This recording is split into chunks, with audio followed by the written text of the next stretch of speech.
సమావేశాల్లో పాల్గొంటాడు. అభిరుచి ఉంటేనే పాల్గొంటాం. సాహితీ ప్రసంగాల్లో పాల్గొంటాడు.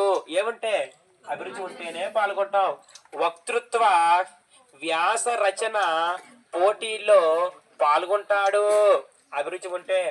గ్రంథాలయ ఉత్సవాల్లో పాల్గొంటాడు. సో క్లూ పాయింట్ ఏంటమ్మా? పాల్గొంటాడు. ఎవడు? అభిరుచి ఉన్నవాడు.